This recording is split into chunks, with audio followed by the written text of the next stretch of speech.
74 अरब dollar मालियत के रैकोडेक gold मंसूबे से मुतालिक बड़ी पेशरफ्त सामने आई है। रैकोडेक गोल्ड मंसूबे में चीनी कंपनियों को शामिल किए जाने का इम्कान है। इस बारे में अभी तक क्या मजीद पेशरफ्त हुई है, जान लेते हैं editor north GTV Sohail Iqbal Bhatti से। सोहेल इकबाल भट्टी, रैकोडेक मंसूबा एक पाकिस्तान की गोल्ड माइन है और बिलाशुबा गोल्ड माइन ही है, लेकिन ये ज़ेरे इल्तिवा भी है। इसमें अब कुछ पेशरफ्त, कुछ बेहतरी के आसार दिख रहे हैं?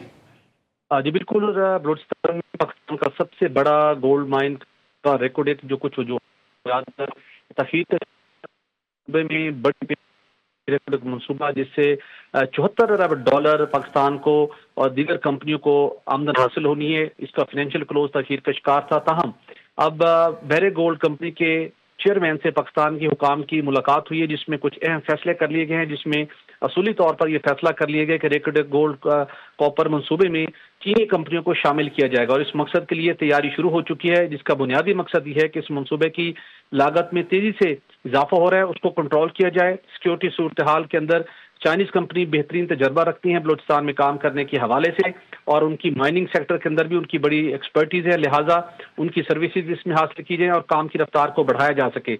और इस मकसद के लिए जो बेरे गोल्ड कंपनी है, उसका जो वेस्टर्न कॉन्ट्रैक्टर का मॉडल है, उसको अब तब्दील करने के ऊपर वो कंपनी तैयार हो चुकी है, जिसके जरिए से एक स्ट्रेटजिक एक शिफ्ट है, जिसमें अब चाइना भी इस रैकोडेक गोल्ड मंसूबे में आने वाले दिनों में हमें नजर आएगा, और जिसके जरिए से इसका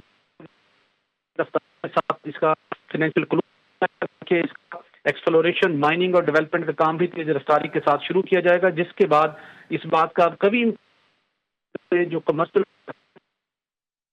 का जो टारगेट है उसको अचीव कर हो जाएगी और इसकी पैदावार शुरू होने के बाद 74 अरब डॉलर मालियत के रैकोडेक गोल्ड मंसूबे से मुतालिक बड़ी पेशरफ्त हुई है। तफसीलात फराहम कर रहे थे एडिटर नॉर्थ सोहेल इकबाल भट्टी। बहुत शुक्रिया आपका।